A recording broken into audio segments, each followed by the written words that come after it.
1 करोड रुपयापेक्षा जास्त पैसे संस्थांमध्ये काम करणारे जे 2 कर्मचारी आहेत त्यांच्या अकाउंटला वेगवेगळ्या स्वरूपामध्ये ते पैसे आलेले आहेत. म्हणजे कधी 2 लाख आलेले आहेत, कधी 20 लाख आलेले आहेत, त्या पद्धतीने आलेले आहेत. आपण शनी शिंगणापूरच्या संबंधामध्ये जे ॲप्लिकेशन्सच्या बद्दल विषय होता, तर काही ॲप्लिकेशन्स असे आहेत की जे शनी शिंगणापूर देवस्थाननी परवानगी दिलेले ॲप्लिकेशन्स आहेत आणि काही ॲप्लिकेशन्स असे आहेत की ज्याला परवानगी दिलेली नाही. दोन्ही प्रकारच्या ॲप्लिकेशनचा तपास जो आहे तो आपलं सायबर पोलीस स्टेशनच्या माध्यमातून करण्यात येत आहे.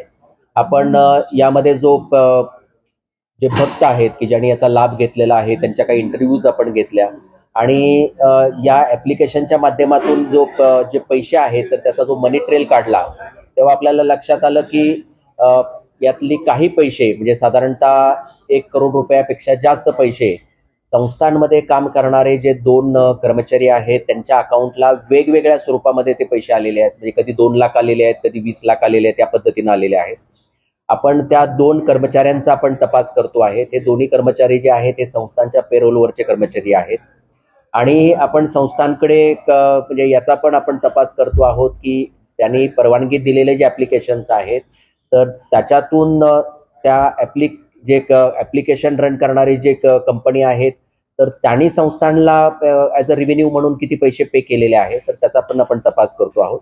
तर सध्या आपल्याला लक्षात आलेलं आहे की या कंपनीनं साधारणतः 1 करोड रुपयापेक्षा जास्त पैसे जे आहेत हे संस्थांच्या 2 कर्मचाऱ्यांना जे आहेत ते त्यांच्या अकाउंटला वर्ग केलेले आहेत. 2 कर्मचाऱ्यांचा आपण त्यांच्याकडे आपण चौकशी करतो आहेत की त्यांना हे पैसे का मिळालेले आहेत आणि हे पैसे पुढं त्यांनी स्वतःसाठी किती ठेवले आणि पुढे त्यांनी कुणाला आणखी वर्ग केलेले आहे त्याचा आपण तपास करतो. आपण चौकशी करतो आहोत. शनी शिंगणापूर पोलीस स्टेशनमध्ये या अकस्मात मृत्यूची आपण चौकशी करत आहोत आणि या दृष्टीने आपण सर्व पैलू आपण तपासून घेत आहोत. एका बाजूला म्हणजे हा गुन्हा नोंद आहे याचं इन्व्हेस्टिगेशन चालू आहे आणि दुसऱ्या बाजूला त्या अकस्मात मृत्यूची म्हणजे नेमकं मृत्यू कशामुळं किंवा नेमकं जे काही सुसाईड आहे तर ती कशामुळे केली तर त्याची चौकशी आम्ही करत आहोत. हेच मी म्हणालो की आपण सर्वच पैलू तपासत आहोत म्हणजे फक्त हाच नाही तर आपण नेमकं कुठल्या कारणाने केलेलं आहे. मग आता ते त्यांचे मोबाईल आहे तर ते मोबाईलचे कॉल डिटेल्स असतील किंवा त्या मोबाईलचे चॅट्स असतील तर त्याचा आपण काही चौकशी करत आहोत.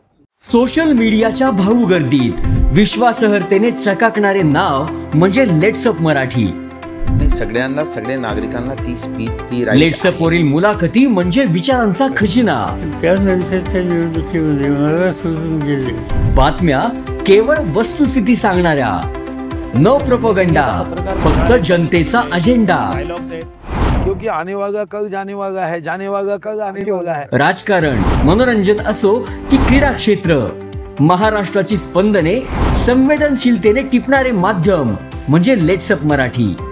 जगासोबत एक पाऊल पुढे राहण्यासाठी लेट्सअपचे ॲप, सोशल मीडिया आणि वेबसाईट सोबत कनेक्टेड रहा.